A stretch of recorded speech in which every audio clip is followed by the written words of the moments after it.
Olá, eu sou o professor Davi Bichara e hoje nós vamos falar sobre atualização em solicitação e interpretação de exames laboratoriais. É um tema palpitante porque a medicina evolui continuamente e hoje nós temos diversos exames novos que fazem parte da atividade do médico, bem como nós temos vários exames que foram retirados e que não devem mais ser solicitados. O que nós podemos dizer é que o primeiro exame de laboratório foi o exame de urina, e este exame surgiu no ano de 1200, mais ou menos, e que os antigos faziam este exame apenas pelo aspecto, pela cor, pelo odor, se tinha ou não depósito.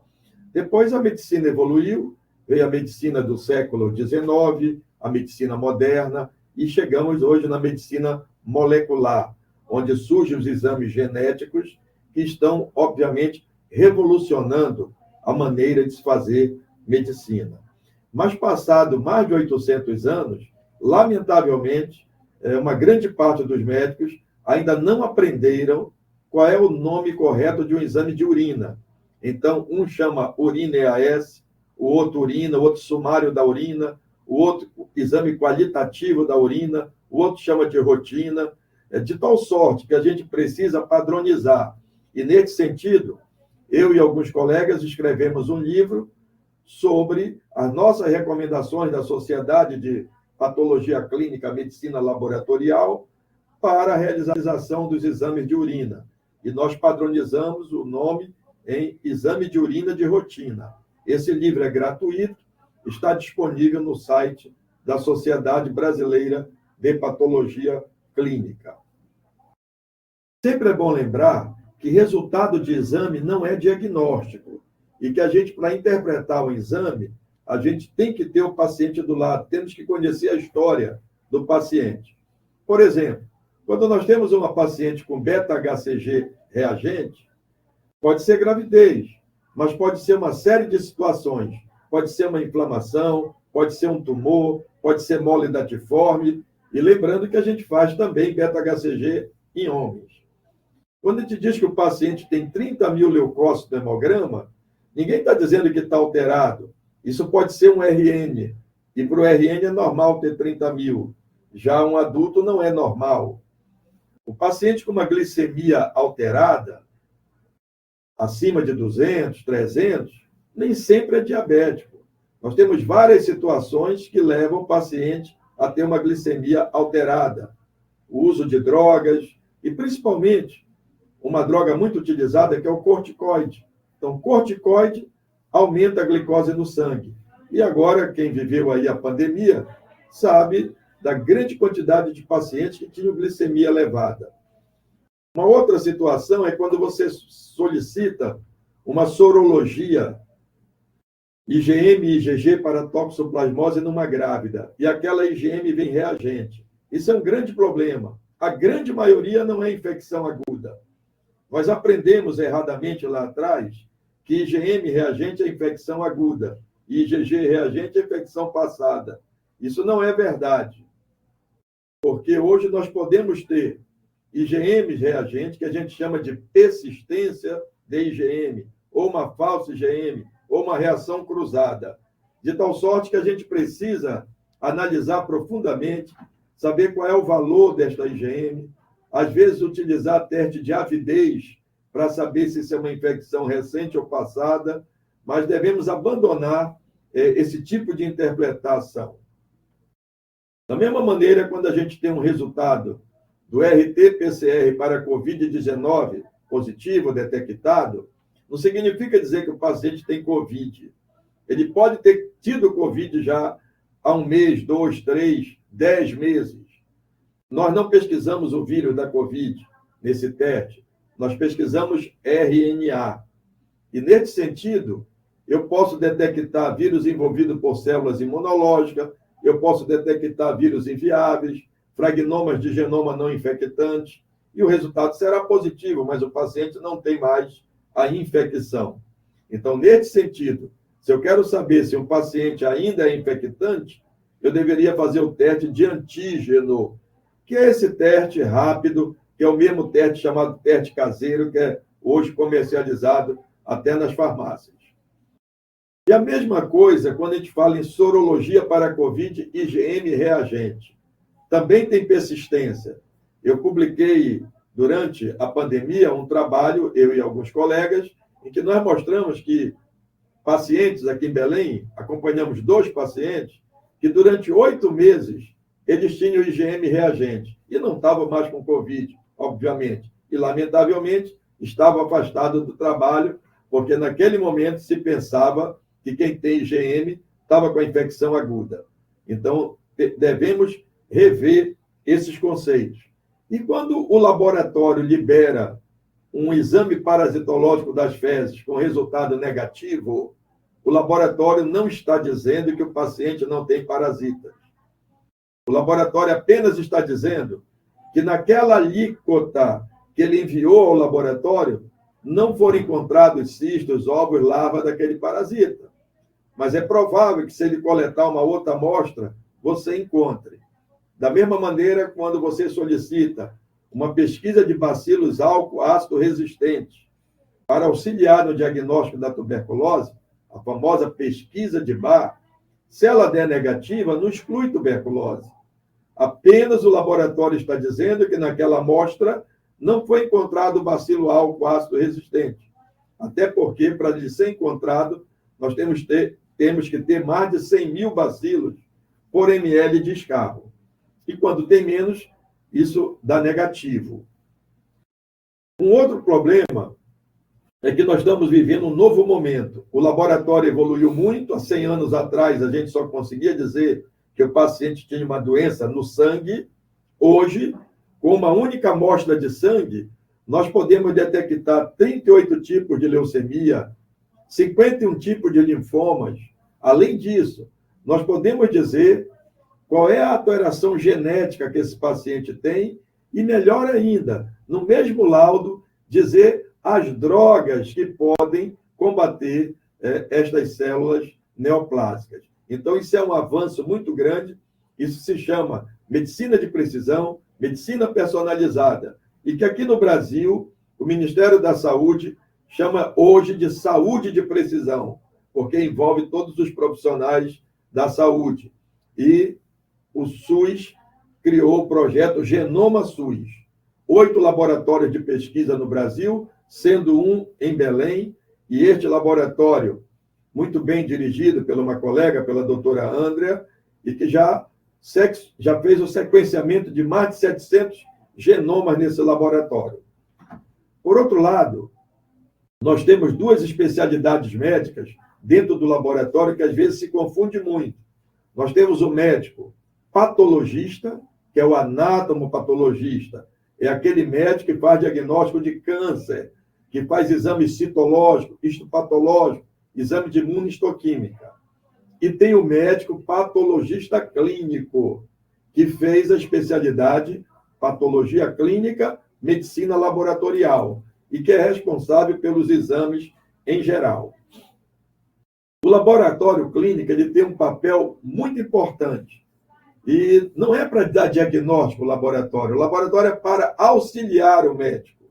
Então, o médico, diante das manifestações clínicas do paciente, solicita exame de laboratório para auxiliar no diagnóstico. E entender que quem acha que o laboratório é mais importante que a clínica, ou que dá para fazer boa clínica sem usar os dados de laboratório, não entende nem de clínica, nem de laboratório. Então, é muito importante a clínica do paciente e, a partir dessa clínica, é que devem ser solicitados exames de laboratório. Até porque 70% das decisões médicas dependem de exames laboratoriais. E o grande problema que a gente vê é que nas escolas médicas, na sua grande maioria, não tem o ensino da medicina laboratorial. E o médico aprende a solicitar exames com especialistas de outras áreas. E isso gera uma série de situações. Até porque a solicitação sem indicação clínica consistente e de forma inadequada pode ter um impacto muito grande na segurança do paciente, no raciocínio diagnóstico e nos custos de atendimento. Isso é um problema tão sério que o Hospital de Clínica da Universidade de São Paulo teve que criar um comitê de uso racional do laboratório clínico, porque havia muito desperdício, solicitações inadequadas de exame. Por outro lado, a Escola Paulista de Medicina criou o Comitê do Uso Racional do Laboratório Clínico, a disciplina de Patologia Clínica, e aqui em Belém, o Unifamaz criou práticas laboratoriais, também preocupado com esta situação de exames desnecessários. Então, hoje, a gente fala na medicina laboratorial baseada em evidência, que é você solicitar exames de laboratório apenas baseado em evidências científicas, exames que realmente vão agregar valor para aquele paciente. E como é que os médicos estão solicitando exames laboratoriais? Nós temos como monitorar isso? Existem condições de melhorar? Podemos padronizar as solicitações? Há possibilidade de criarmos um modelo de requisição padrão? O que nós podemos dizer é que a educação permanente é a forma mais ética da diminuição de custos na área da saúde. Ora, se os exames não servem para dar diagnóstico, eles servem para quê?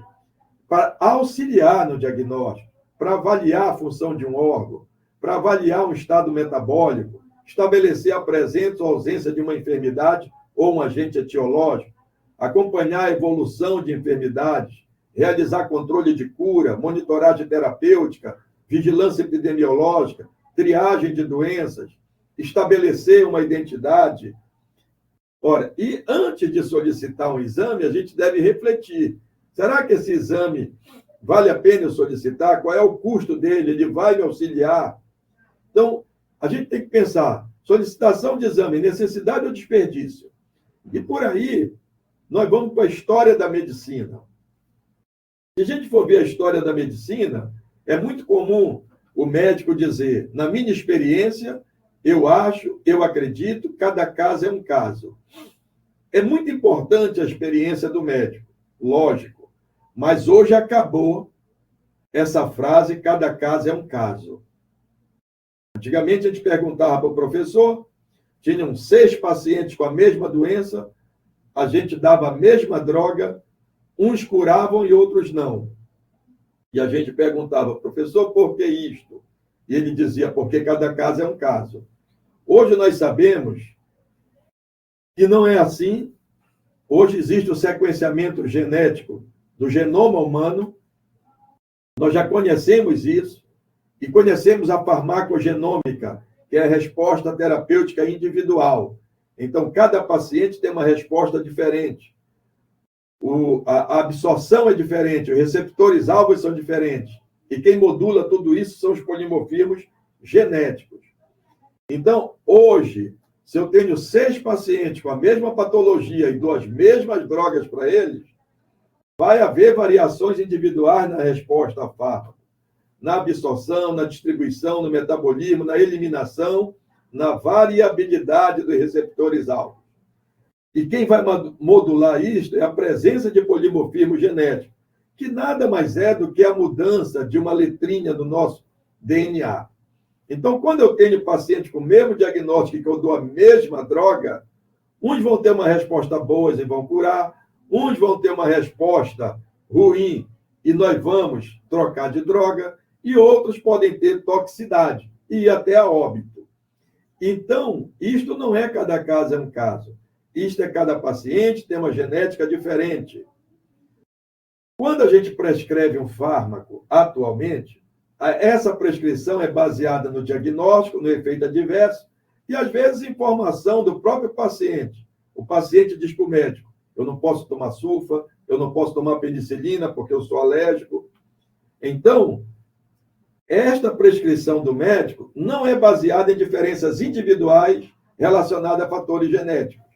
Então, a gente precisa entender que o fármaco ele é influenciado por diversos fatores. Fatores ambientais, estado de saúde, características genéticas deste paciente. Isso depende dos genes que codificam as proteínas-alvos ou enzimas metabolizadoras. A medicina de precisão é uma abordagem emergente para a prevenção de doenças e de tratamento que levem em consideração variações individuais das pessoas em genes, meio ambiente e estilo de vida. Então, hoje, o paciente, ao entrar no seu consultório, você tem que lembrar de gene, estilo de vida, meio ambiente.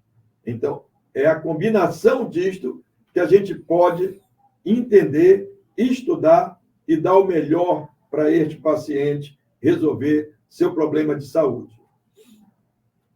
Obviamente que, quando o paciente entra no nosso consultório, nós precisamos tomar uma decisão clínica. E essa decisão, ela é baseada naquilo que nós aprendemos na faculdade. Ela é baseada nas evidências, nos fatores ligados ao médico-paciente, nos guias, nas limitações. E hoje nós temos que colocar dentro dessa equação a genética. Nós já temos exames como sequenciamento completo do exoma, sequenciamento completo do genoma. Está havendo uma revolução na medicina. Nós temos várias subespecialidades: cardiogenética, oncogenética, neurogenética, hematogenética. Então, todas as especialidades médicas hoje estão voltadas para o estudo da genética, tanto para diagnóstico, como para prevenção, como para tratamento. Hoje, nós utilizamos vários marcadores genéticos para separar os pacientes. Antigamente, uma paciente com câncer de mama, todas as pacientes com câncer de mama eram colocadas na mesma prateleira. Era tratada igual. Hoje, não. Hoje, nós temos que fazer um teste genético chamado HER2 ou HER2 e separar as pacientes. Quem tem HER2 e quem não tem. E o tratamento é diferente. E isso vale para câncer de pulmão, para câncer de cólon. Então, nós evoluímos muito na medicina de precisão. Temos que entender que nós estamos vivendo outro momento. Se a gente for no Instituto de Psiquiatria da Universidade de São Paulo, nenhum paciente toma antidepressivo se não fizer o teste genético. E aquele paciente que tomava um comprimido de um antidepressivo ao deitar, e quando faz o teste genético, e é detectado que ele tem a CYP2D6, que ele é metabolizador ultra rápido, aí o médico vai prescrever 8, 10 comprimidos para este paciente. E muda, obviamente, a vida desse cidadão e você tira ele da depressão. Por outro lado, mulheres que estão tomando anticonceptivos e que sabem do risco de ter uma venose trombosa profunda, nós fazemos testes genéticos hoje para saber dessa possibilidade. Nós fazemos testes genéticos também para tratar a epilepsia e outras doenças neurológicas. Nós já tivemos no Brasil 2 congressos brasileiros de neurogenética. Então, nós estamos muito evoluídos no laboratório nestas situações. A medicina de precisão explica também por que que uns pacientes evoluem muito bem e outros não evoluem. E isso é importante. Nós temos várias situações clínicas que a gente precisa utilizar hoje a medicina de precisão para tomar a melhor decisão. Em oncologia, hoje se fala em imunoterapia, terapia-alvo, você utilizar uma droga que vai exclusivamente afetar aquelas células cancerosas e não vai ter ação em outras células. Então, está havendo uma grande revolução na medicina. Os americanos dizem que tudo que nós aprendemos nos últimos 30 anos na medicina muda nos próximos 5, com toda esta evolução que nós estamos tendo em relação à medicina de precisão. É importante, nós estamos falando de exames de laboratório, que a clínica seja supervalorizada, né? O professor Bernard, que ganhou aí um prêmio Nobel, ele falava que a história clínica, em 75% dos casos das consultas, se você colhe uma boa história, fornece 75% de condições para você chegar até aquela doença do paciente.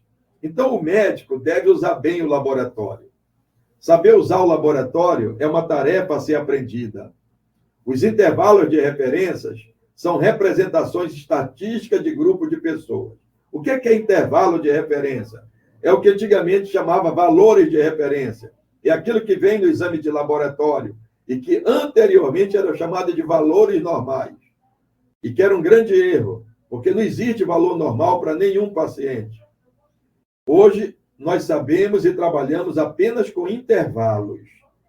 Significa dizer que a maioria daquela população, daquela localidade, estão dentro daquele intervalo. Então, esse intervalo de referência de exames, ele não serve para todo o mundo, ele serve para cada local, para cada população, para cada idade. Então, quando você recebe um exame de laboratório, que você vai olhar aqueles valores de referência, aquilo ali não serve para a criança, não serve para o idoso, não serve para uma pessoa que está grávida, não serve, por exemplo, para os pacientes transgêneros que estão tomando hormônio masculinizante ou feminizante que altera os seus exames de laboratório. Então, nós precisamos entender mais de exame de laboratório.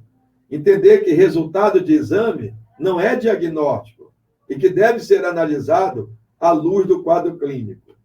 E não é olhar para o intervalo de referência e dizer que tá normal o teu exame. Não é assim. Eu posso ter um paciente que o exame dele está dentro do intervalo de referência, mas aquilo não é normal. Por exemplo, o intervalo de referência da contagem de plaquetas é de 150 mil a 450 mil na maioria dos laboratórios.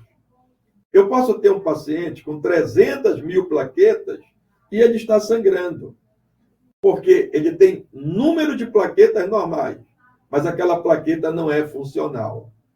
Eu posso ter um paciente com ferro sérico dentro do intervalo de referência, mas se o conteúdo de hemoglobina do reticulócito dele tiver diminuído, aquele ferro não é funcional. Então, não é só olhar intervalo de referência. E eu posso ter pacientes que têm valores fora do intervalo de referência e aquilo é normal para ele. Então, o hemograma, leucócito, a maioria dos intervalos varia de 4 mil a 10 mil. Tem paciente que a vida toda tem 3.900 leucócitos, e é normal para ele. Tem paciente que a vida toda tem 11 mil leucócitos, e é normal para ele. Então, nós precisamos entender que, ao solicitar o exame, eu tenho que conhecer o quadro clínico, saber dietas, hábitos, exercício, medicamento, uso de drogas, estado emocional, ritmo cronobiológico, que é o antigo ritmo circadiano, se esse paciente fuma, se ele bebe álcool, ou, mais importante, às vezes uma coisa que a gente não pergunta, o que ele se alimenta. A alimentação é fundamental hoje para a gente analisar um paciente. Nós temos hoje a nutrigenética, a nutrigenômica, podemos fazer testes de laboratório para fazer dietas personalizadas para este paciente. E quando a gente coloca algo na boca, nós estamos nos prevenindo ou provocando doenças. E a gente sabe que o estilo de vida, exercício físico e uma alimentação saudável é capaz de combater, de impedir que aconteça uma infinidade de doenças no nosso organismo. Então, por exemplo, hoje todo mundo se cuida, todo mundo faz exercício, todo mundo corre. E às vezes o paciente faz a sua corrida às 6 horas da manhã e depois vai ao laboratório fazer exames. E o exame vai dar alterado. A glicemia dele vai lá para baixo, porque a célula consome glicose. Se ele tem exame de CPK, vai lá para cima, vai alterar, porque ele corre e é muscular. E uma série de exames que podem alterar. O próprio hemograma altera com o paciente fazendo exercício. Então, a gente precisa entender as drogas que o paciente está tomando. Como eu falei ainda neste momento, que o corticoide altera a glicemia do paciente. Então, a gente tem que saber que drogas alteram os exames laboratoriais. E isso é super importante, para nunca dizer, o laboratório errou. 90% das reclamações de médicos sobre laboratório ou mais são infundadas. Então, a gente precisa entender bem esse intervalo de referência. Quando você recebe um resultado de exame, aquele intervalo de referência está associado à saúde, associado à doença, ele é individual ou ele é de grupo? Essa é uma questão. Precisa saber que intervalo é esse que está no seu resultado de exame. Então, além disto, nós precisamos entender a determinação do limite de referência. E muito mais, precisamos ensinar para os nossos alunos, para os médicos, qual é o limite de decisão clínica de um exame. Ou seja, esse limite de decisão clínica é baseado na análise dos intervalos de referência de diversos grupos de indivíduos, saudáveis e com doença relevante. Então, num paciente que vai fazer uma cirurgia eletiva, qual é a quantidade de plaquetas que eu quero para esse paciente para a mesa cirúrgica? Qual é o mínimo de plaquetas que eu posso levar? Então, isso chama-se decisão clínica. É eu saber exatamente quando eu vou fazer uma transfusão sanguínea, qual é o nível de hemoglobina, embora não se faz transfusão sanguínea somente pela hemoglobina. É uma combinação da clínica, da doença básica do paciente, da história dele e mais a hemoglobina. Obviamente, hematócrito, mas não é uma decisão só pelo valor da hemoglobina. Então, esse limite de decisão clínica, ele tem que ser ensinado nas faculdades. O outro problema também que me chama a atenção é a meia-vida do exame. Quanto tempo vale aquele exame? A gente só fala em meia-vida de drogas, mas exame também tem meia-vida. E nós precisamos entender, porque às vezes o paciente está internado, há um excesso de solicitações de exame para aquele paciente. Então, o médico da manhã solicita, o da tarde, o plantonista, acabam solicitando os mesmos exames para um paciente e aquele teste, dependendo do teste, não vai mudar. E isso depende também da situação do paciente. Ora, um hemograma em pessoas rígidas pode valer aí 3, 4, 6 meses. Mas numa cirurgia cardíaca, aquele hemograma não tem valor depois de 1 hora, 2 horas. O paciente está sangrando muito e eu preciso estar acompanhando. Então, a gente precisa entender realmente esta grande questão que nós temos hoje, que é limite de decisão clínica, meia-vida do exame. E como é que nós vamos interpretar um exame laboratorial de indivíduos transgêneros, né? Nós temos um sério problema. Nós não temos ainda intervalos de referência para esses pacientes. Nós estamos tentando fazer, eu e um colega de Goiânia, a gente tem conversado sobre isso, a gente está tentando fazer um protocolo para que a gente comece, então, discutir o impacto da terapia hormonal feminizante, masculinizante, em exames laboratoriais.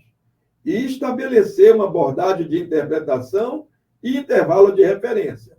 E a gente urge fazer isso, porque hoje nós temos muitos pacientes nessa situação e que vão fazer exame no laboratório. E a desinformação, o estigma e o preconceito são nefastos e podem contribuir para a infelicidade, discriminação e abuso e violência. Então, ser transgênero não é em si uma doença. E a considerar essa condição como tal, você pode estar entre as causas primárias das violações dos direitos humanos sofridos pelas pessoas transgêneras. Outro tema muito importante é essa questão de repetição ou novo exame. Às vezes o médico não concorda com aquele resultado que ele acaba de receber e diz para o paciente: eu vou solicitar para você repetir o exame. Só se repete exame na mesma amostra. Se o paciente voltar ao laboratório, ainda que seja no mesmo dia, ainda que seja na mesma manhã, para coletar novamente sangue, você não está repetindo exame. Você está fazendo um novo exame. E horas diferentes, momento diferente, pico de droga diferente, movimentação diferente. Então, só se repete exame na mesma amostra. se a amostra está lá no laboratório, foi utilizada, e você ligar para o laboratório e pede para refazer, você está repetindo o exame. Uma outra questão é que os exames imunológicos, hoje a gente não fala mais positivo e negativo. O exame é reagente ou não reagente. E lembrar de novo que IgM reagente nem sempre é infecção aguda. Pode ser falsa IgM, pode ser reação cruzada e, na maioria das vezes, persistência de IgM. O que é persistência de IgM? Por exemplo, na toxoplasmose, uma curva de IgM demora em média 90 dias. Então, aparece a IgM, depois de 90 dias ela some. Em alguns pacientes, essa IgM permanece. Por quanto tempo? 4 meses, 1 ano, 2 anos, 12 anos, tem caso na literatura, que a pessoa continua com a IgM reagente. A isso nós chamamos de persistência de IgM. E uma mulher, por exemplo, que tenha persistência de IgM, isso não impede dela engravidar. Nós temos um professor, Montoya, é um professor colombiano, médico, que trabalha nos Estados Unidos, e ele fez uma pesquisa nas grávidas de lá, quando solicitavam sorologia para toxoplasmose. E ele detectou que 60% das grávidas que tinham IgM para tox era persistência de IgM. E isso não é diferente aqui em Belém, que a professora Cléia Bichara já fez esses testes em Belém, acompanha pacientes em Belém e comprovou que isto realmente ocorre na nossa prática. Uma outra situação é que exames de controle devem ser sempre realizados no mesmo laboratório.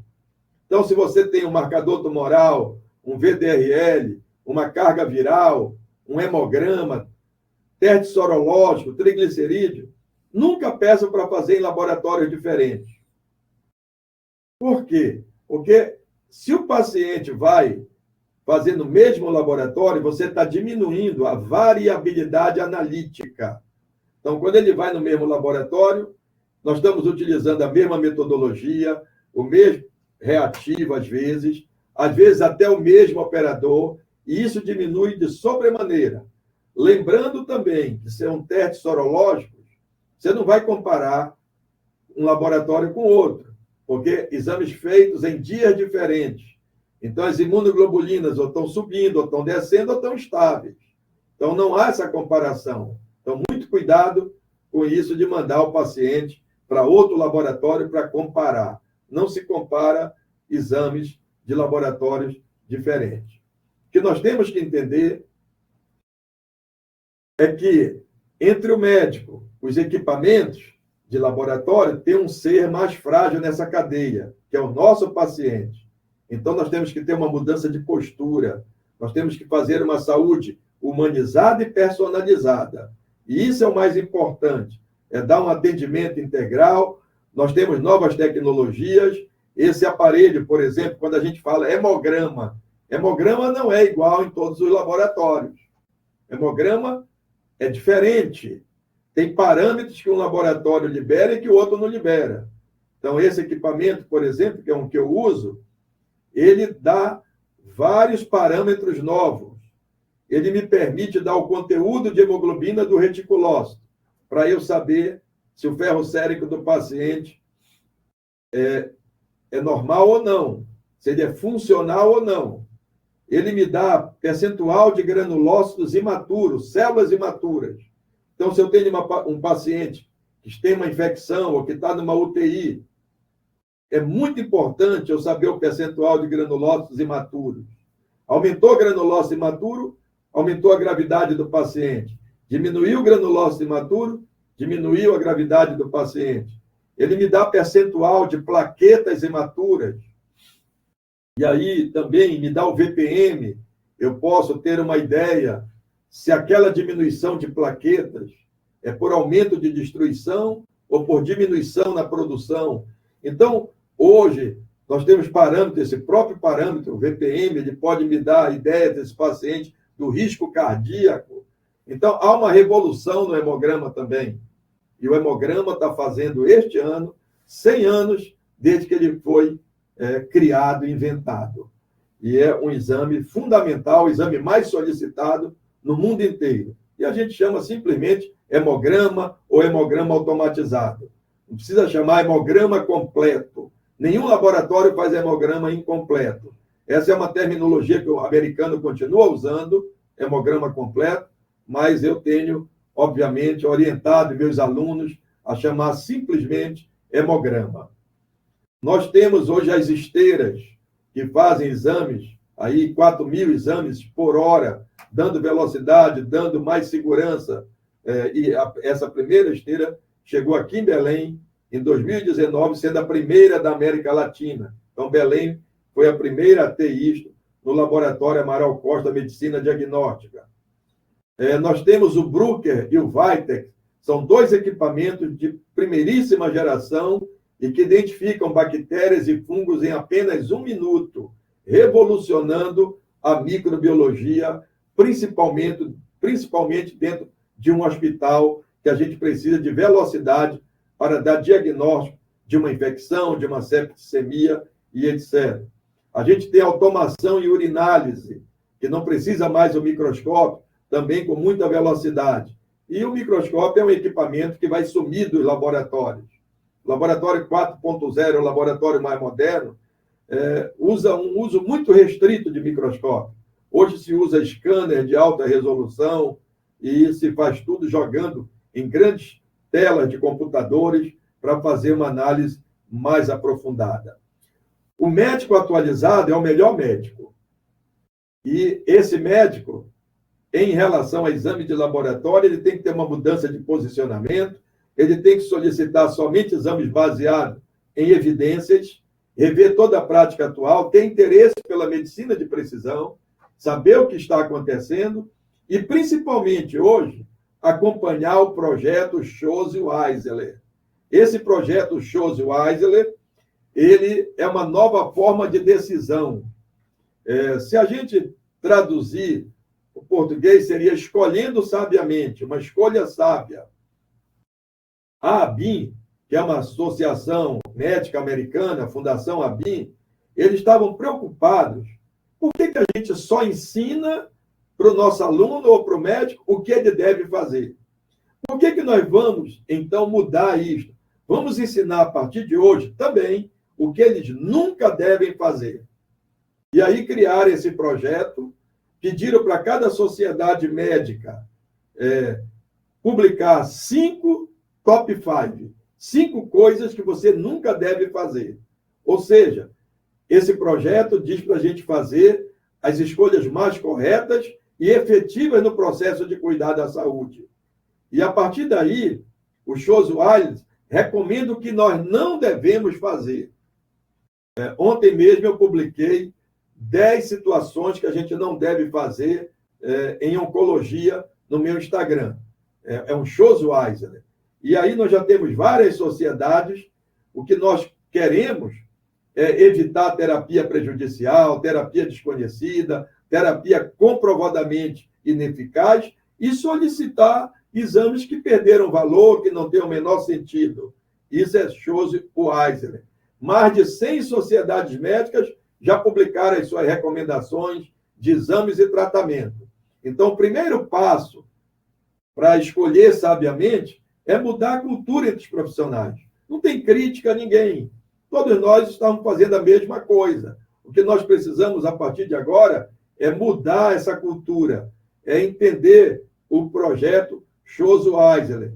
A Sociedade Brasileira de Endocrinologia já publicou o seu top 5, a Sociedade de Infectologia já publicou, a Sociedade de Patologia Clínica já publicou 3 top 5, com todos os exames que você não deve solicitar. Enfim, nós estamos vivendo um novo momento. A avaliação pré-operatória, uma série de exames, não deve mais ser solicitado. Você tem que fazer uma boa anamnese e entender que há mudanças, que existem exames desnecessários e a história anestésica familiar é mais importante do que tudo isso. Então, isto é uma reflexão. Na realidade, o que eu estou falando para vocês em 40 minutos, É um curso que te dá um passeio por todo o laboratório. Eu espero ter contribuído e até o nosso próximo palestra.